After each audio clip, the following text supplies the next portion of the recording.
Gracias por sintonizarnos a través de Plataforma Electoral. Esto es Entérate, un espacio de difusión de las actividades institucionales, académicas y de actualización del Tribunal Electoral del Poder Judicial de la Federación. Muchas gracias por su atención. Hoy continuamos con el encuentro de ética judicial a un año del Código Modelo, evento organizado por el Centro de Capacitación Judicial Electoral del Tribunal Electoral del Poder Judicial de la Federación. En esta ocasión, las y los invitamos a presenciar más de las importantes reflexiones surgidas de la segunda parte de la exposición de la ética judicial iberoamericana y la ética judicial mexicana, exposición a cargo del jurista Mariano Azola Huitrón, que convoca a que los servidores judiciales electorales, al expresar su razonamiento profesional sobre cualquier asunto, están obligados a sostener un criterio imparcial, objetivo y libre de conflicto de intereses. Al emitir sus fallos o tomar decisiones, deben hacer explícitas las razones reales y propias del asunto de que se trate, evitando en todo momento anteponer sus intereses o prejuicios. Los servidores judiciales electorales deben desarrollar las actividades propias de su responsabilidad, presentando la realidad de los hechos tal cual es y la ley aplicable, sin considerar puntos de vista subjetivos. Al terminar esta importante participación del jurista Azola Huitrón, continuamos con la clausura de este encuentro de ética judicial a un año del Código Modelo. Esta ceremonia estará a cargo del magistrado Pedro Esteban Penagos López del Tribunal Electoral y así concluimos con este encuentro. Por favor, acompáñenos.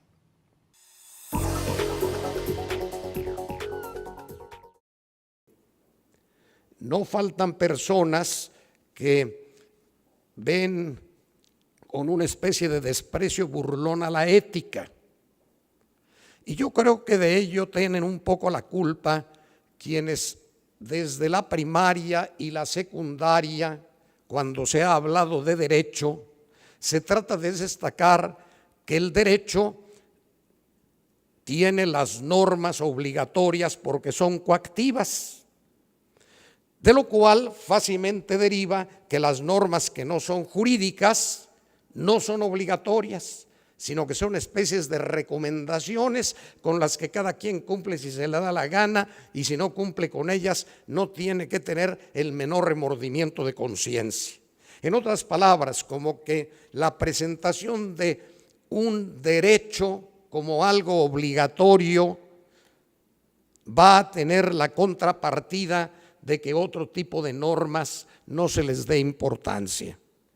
Y yo pienso que por eso se ve la necesidad en la cumbre iberoamericana de insistir en la importancia de la ética.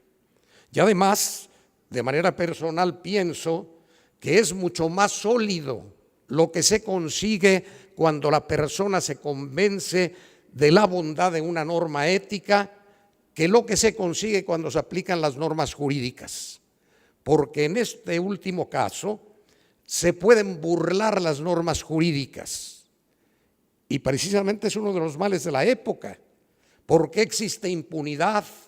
¿Por qué existen personas que toda la comunidad que son unos sinvergüenzas y que nunca han tenido problemas con la justicia? ¿Por qué ocurre esto? Pues porque burlan las normas jurídicas.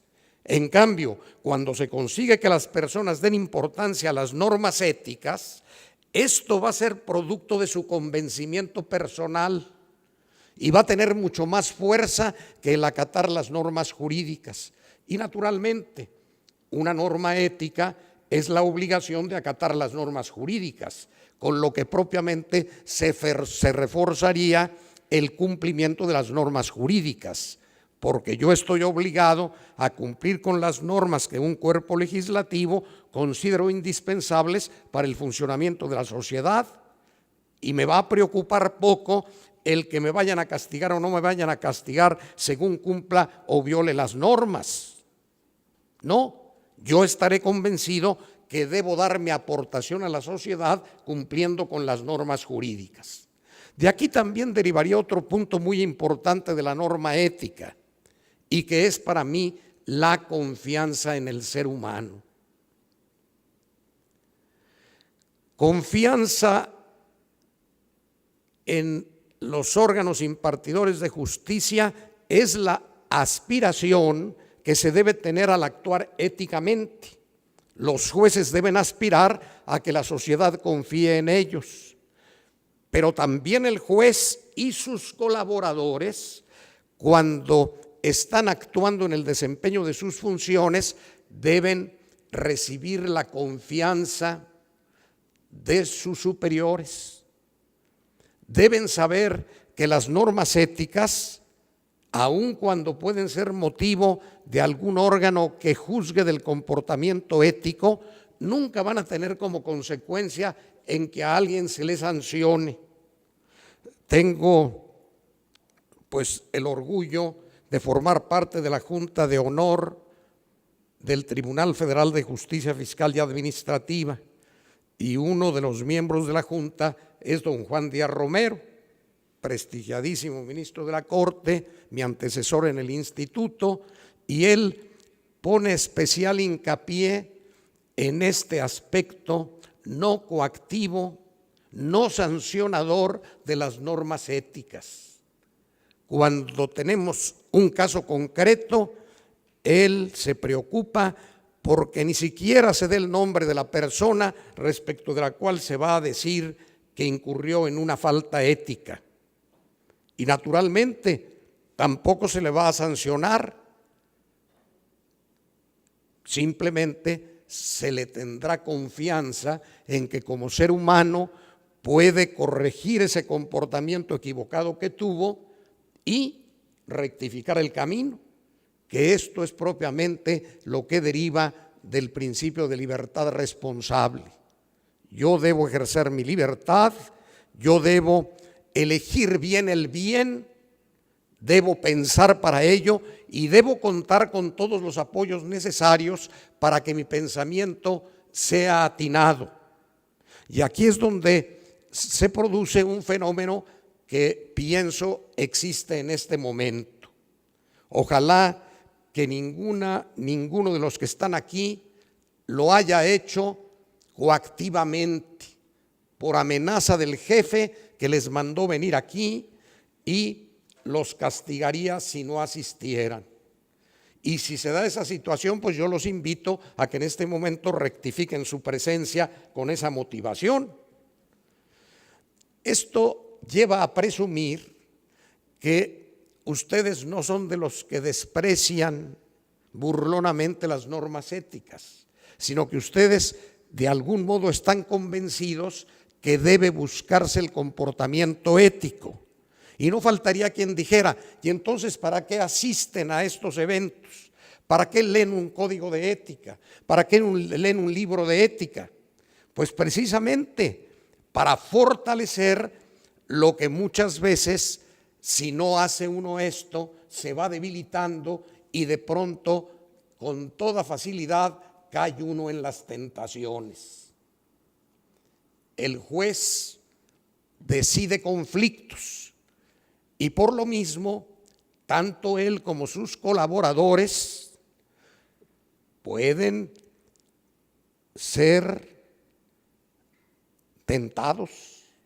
El abogado puede buscar cómo les da algo para que puedan resolver favorablemente, y se necesita en consecuencia que todos los que trabajan en la impartición de justicia tengan un convencimiento reforzado constantemente de que no deben apartar su conducta de esos principios, de esas virtudes, de esos valores de la ética.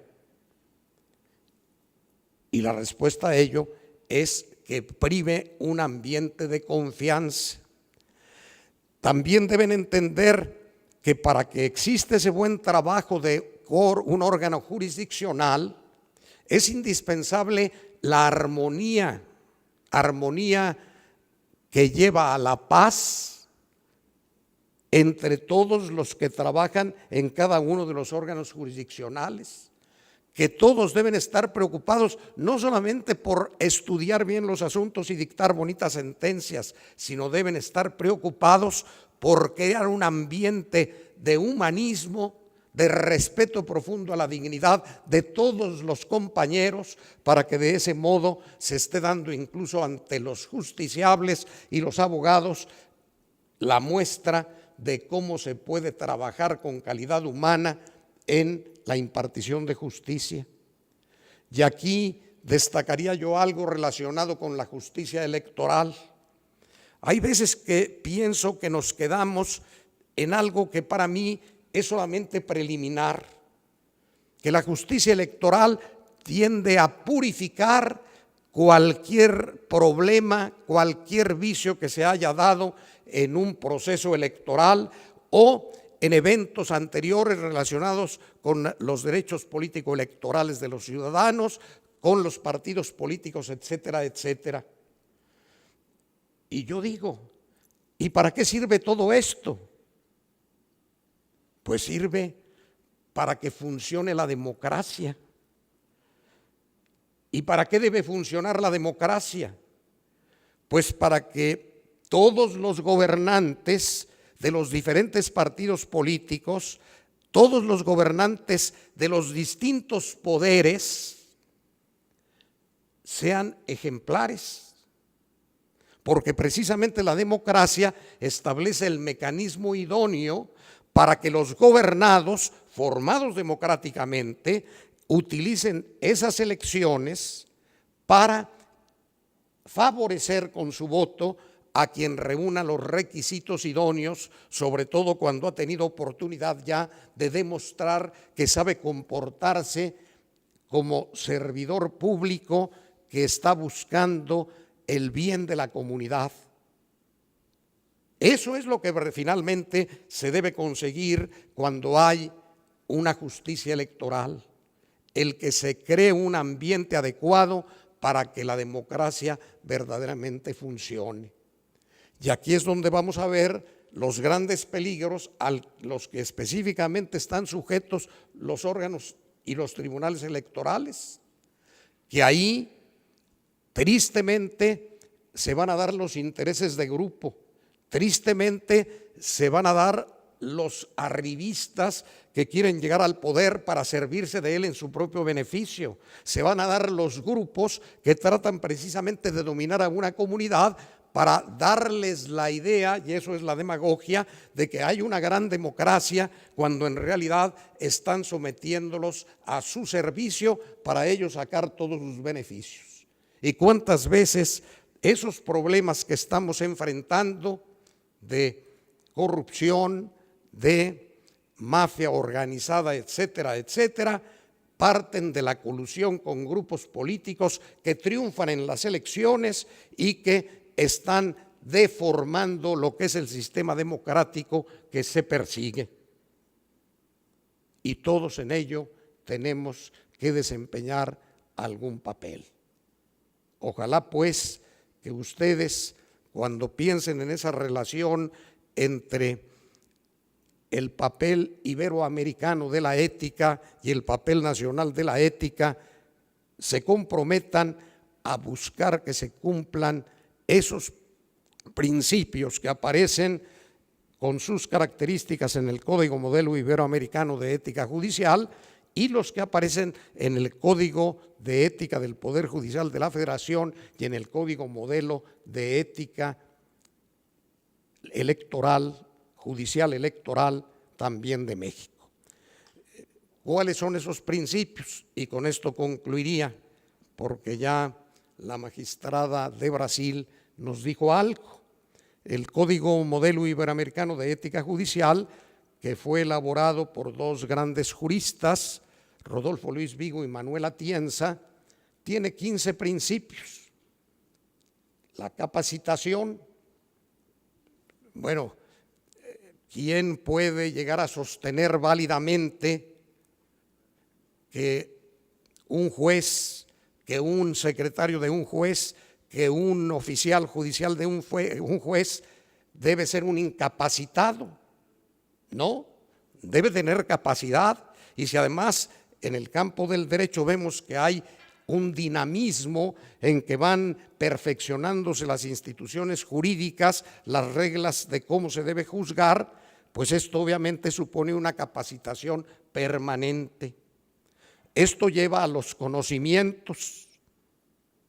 Un juez ignorante, claro, hay un pensamiento que yo recuerdo mucho de don Felipe Tena Ramírez, que dice más o menos lo siguiente: los profesionales de la justicia deben tener un atributo sin el cual se puede ser magnífico abogado o desempeñar cualquier otra profesión de manera extraordinaria, pero cuya ausencia en los jueces implica nada menos que la desaparición del juez. Y continúa diciendo: se puede hablar de un juez deficiente cuando es ignorante, cuando es perezoso, cuando carece de ese sentido de justicia que por inspiración divina llevan en la sangre los grandes juzgadores. Y concluye: pero no se puede hablar ni de juez bueno ni de juez malo cuando no tiene esa característica esencial e informadora de lo que es un juez, la imparcialidad. Yo iría más allá de don Felipe. Ojalá que no se pueda hablar nunca de un juez deficiente refiriéndose a una persona concreta que desempeña esa función, porque cuando una persona no es capaz, cuando una persona no tiene conocimientos, es muy fácil que pierda la imparcialidad. Conocimientos, capacitación ayudan a tener un instrumento que lleve precisamente a la imparcialidad. Diligencia. El juez tiene que trabajar constantemente. Quizás uno de los problemas familiares que tienen quienes trabajan en la impartición de justicia es que cuando llegan a su casa, los demás miembros de la familia, empezando por la esposa o ahora también por el esposo, piensan que llega uno a descansar, y la experiencia revela que es cuando más trabajan los jueces. ¿Por qué? Porque es cuando pueden concentrarse en su trabajo, lo que no ocurre en las oficinas en que están llegando las personas a gestionar sus asuntos. Honestidad profesional. Va a la par de la imparcialidad, la honestidad. ¿Cómo podría admitirse que un juez pueda ser sinvergüenza? Y esto sería en todas las dimensiones. Un sujeto que sabe aparentar que es muy capaz. Esto que a veces se da de una persona que nunca estudia los asuntos que se van a ver en la sesión, pero tiene la habilidad, él se imagina que nadie se da cuenta, de parafrasear al compañero cuando dijo algo y finalmente salir muy satisfecho porque demostró que había conocido mucho los asuntos, pero no tuvo la preparación, la honestidad profesional de presentar lo que auténticamente sabía de los asuntos. Y esto obviamente pues va a conducir a otros principios importantes de la ética judicial: la independencia, el no ceder nunca ante ningún poder de tipo público o de tipo privado, la imparcialidad que ya hemos mencionado, la integridad. Y la integridad es ese principio que precisamente obliga a que siempre el juez esté atento a que lo que está haciendo va a dignificar o va a ridiculizar la función que realiza. Yo recuerdo, afortunadamente no se trataba de un juez, pero sí de un maestro que tuve en preparatoria. Un día se lo encontraron algunos compañeros en un centro nocturno de espectáculos no precisamente muy gratos. A partir de ese momento se le perdió totalmente el respeto que tenía ese maestro. Y nadie dijo, bueno, pues estaba en su rato libre, ¿por qué no podía estar ahí? Obviamente en estado algo inconveniente. No, el maestro en mucho se parece a la dimensión del juez en su actuación, se le juzga en su integridad. Y así podríamos seguir con todos los demás principios, profundizando un poco en lo que simplemente he querido que nos sirva como ejemplo. Si se ven los 15 principios del Código Modelo Iberoamericano, si se ven los principios y las virtudes del Código de Ética del Poder Judicial de la Federación, si se ven los valores, virtudes, principios del Código Modelo de Ética Judicial Electoral, tendrá uno una directriz muy clara. Ojalá, y con esto concluyo, pensaran ustedes en que lo mejor para celebrar el 10º aniversario de uno de estos códigos sería que cada quien tratara de profundizar en esos principios y en esas virtudes y fuera encontrando de algún modo la manera cotidiana de irse comprometiendo en su realización de todos los días. Ojalá que mis palabras y desde luego todo lo que ustedes han escuchado en estas reuniones, la reflexión que hicieron con ayuda de una película, pues contribuya a que no solamente ustedes, sino quienes de algún modo están vinculados con ustedes en sus trabajos, puedan llegar a poner en práctica este planteamiento.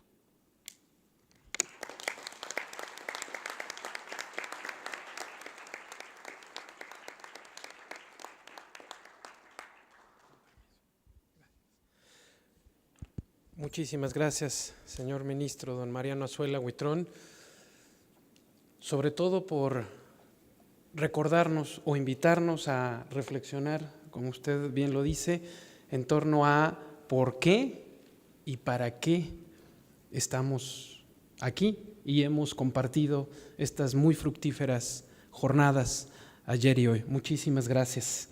Y precisamente como una muestra más de agradecimiento por la participación, por el entusiasmo y el interés que en esta actividad pues nos han dispensado tanto la magistrada Fuberqui como el ministro Azuela, pues me voy a permitir hacerles llegar a ambos una breve muestra de ese agradecimiento por parte de quienes integran la Sala Superior del Tribunal Electoral del Poder Judicial de la Federación.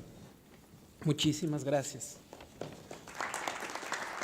Magistrada, muchas gracias.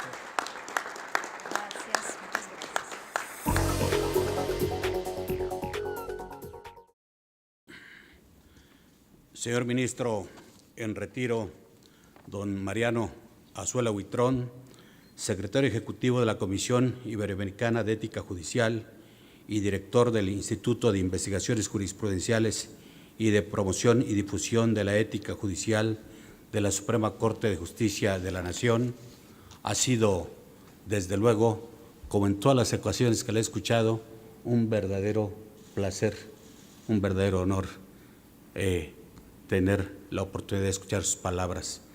Maestro José Antonio Abel Aguilar, magistrado de la Sala Regional Guadalajara del Tribunal Electoral del Poder Judicial de la Federación, doctor Jacinto Castillo Moronta, subdirector de la Escuela Nacional de la Judicatura de la República Dominicana, magistrada Marlene Fuberqui, que también nos acompaña de Brasil, doctor Carlos Báez Silva, director del Centro de Capacitación Judicial, amable concurrencia, amigas y amigos todos.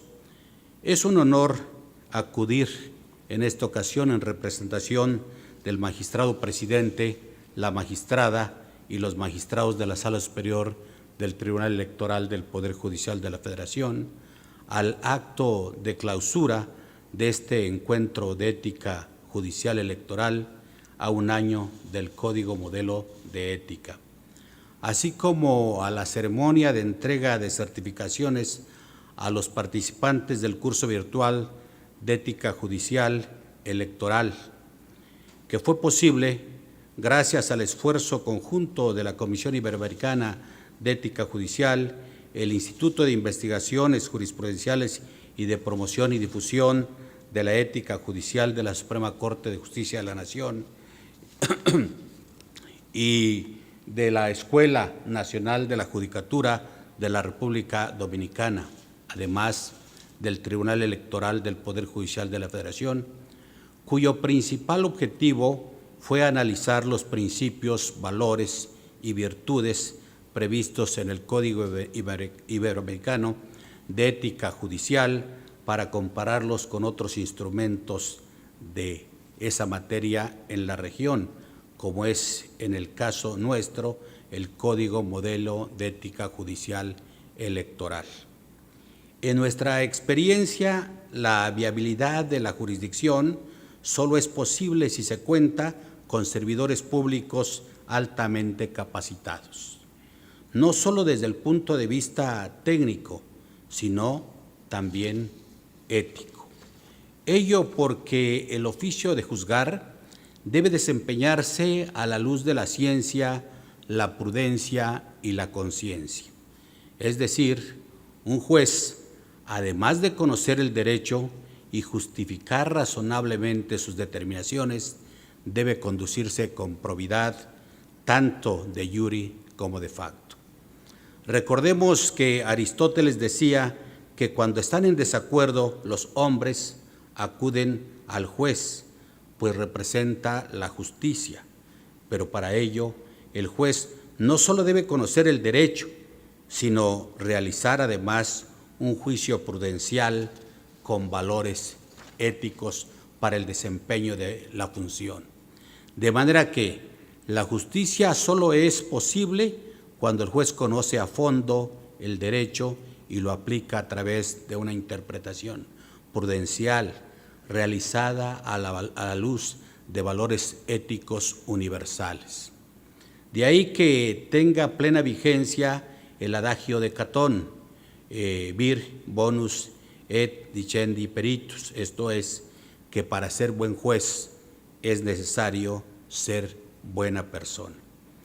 Consciente de la trascendencia de fortalecer esa congruencia entre el conocimiento del derecho, su aplicación e interpretación y el desempeño de la función con neutralidad y transparencia hacia la sociedad, el Tribunal Electoral del Poder Judicial de la Federación se dio a la tarea de elaborar el Código Modelo de Ética Judicial Electoral, en cuya redacción tuvimos el honor de participar el señor ministro don Mariano Azuela Huitrón y un servidor.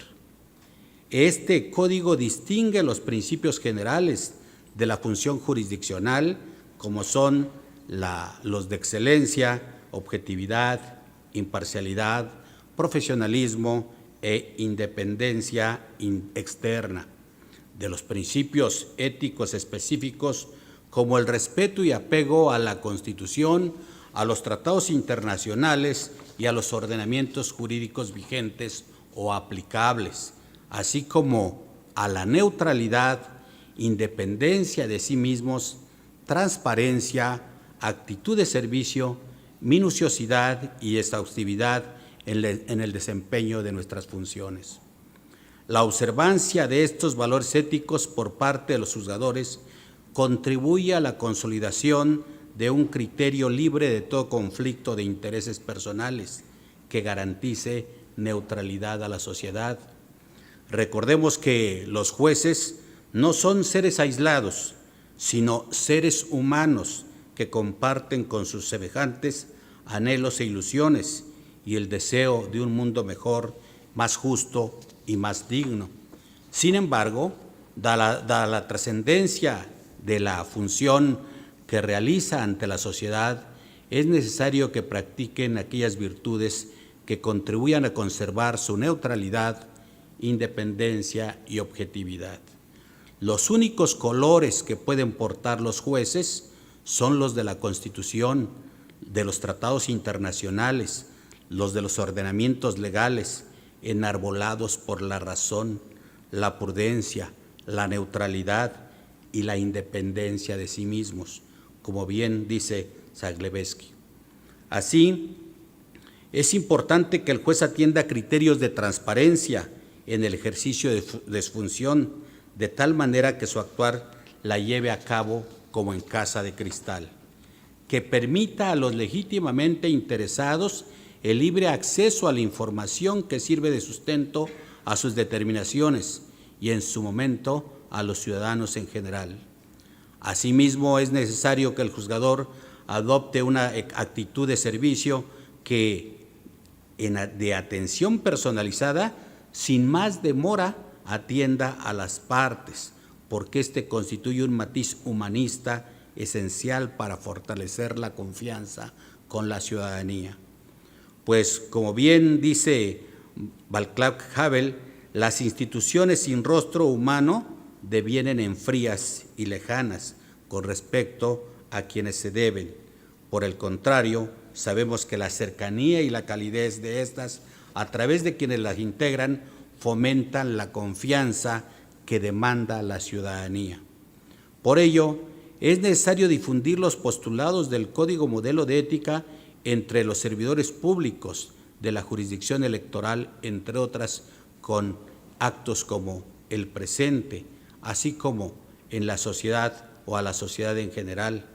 Con esa finalidad, a partir de la publicación de dicho código, el Tribunal Electoral del Poder Judicial de la Federación ha organizado diversos eventos, como el curso que hoy concluye con el mayor de los éxitos, pues quienes hoy reciben su certificado son testigos de la importancia que tiene la ética en la impartición de justicia y que constituye la piedra angular para contar con mejores servidores públicos, más conscientes de su compromiso neutral frente a la sociedad. Todo lo cual contribuye sin duda al fortalecimiento de instituciones y a consolidar nuestro Estado democrático de derecho, basado en el ejercicio responsable de nuestras funciones, en el respeto a los derechos humanos y a la dignidad de las personas, ya que en la medida en que la ética esté presente en todos los aspectos de nuestra actividad profesional, contribuimos a un sistema judicial más confiable, más justo, probo y transparente. Felicidades por la terminación de este curso. Realmente para mí es un honor estar con ustedes. Ha sido una verdadera experiencia no solamente escuchar el día de hoy a don Mariano Oszuela Huitrón, sino haberlo conocido desde hace 32 años en que fue mi visitador. Un honor, señor ministro, y felicidades a todos ustedes. Sin más preámbulo,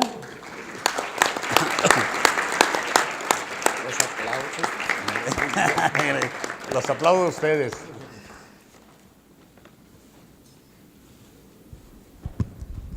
Sin más preámbulo, siendo las 15 horas con 16 minutos de este día, declaro solemnemente clausurados estos trabajos de ética judicial, solamente recordando que la ética es la base fundamental para que la sociedad tenga confianza en los jueces. Sin la confianza, aun cuando conozcamos mucho el derecho, aun cuando nuestras sentencias estén debidamente fundadas y motivadas, debidamente razonadas, sin la confianza, la sociedad no tiene pues credibilidad aún en nuestra propia transparencia. Felicidades a todos ustedes por interesarse en este curso y muy agradecido de las personas quienes nos visitan el día de hoy y desde luego de don Mariano Oszuela Huitrón. Que pasen excelente día.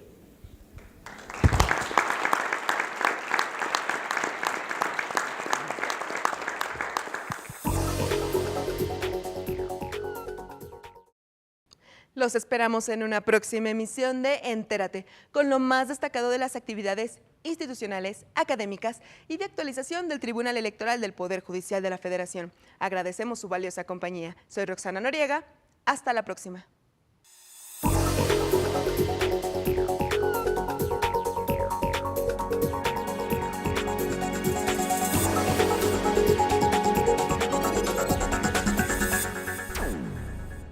Este año, elegiremos diputados federales y autoridades en 17 entidades federativas. Las y los mexicanos podemos tener la certeza de que contamos con instituciones fuertes. Muestra de ello es el reconocimiento que recibió el Tribunal Electoral como la mejor institución electoral del año, entre órganos de todo el mundo. Lo que ratifica nuestro trabajo de cara al proceso electoral 2015. Tribunal Electoral del Poder Judicial de la Federación. Tú tomas la decisión, nosotros la protegemos.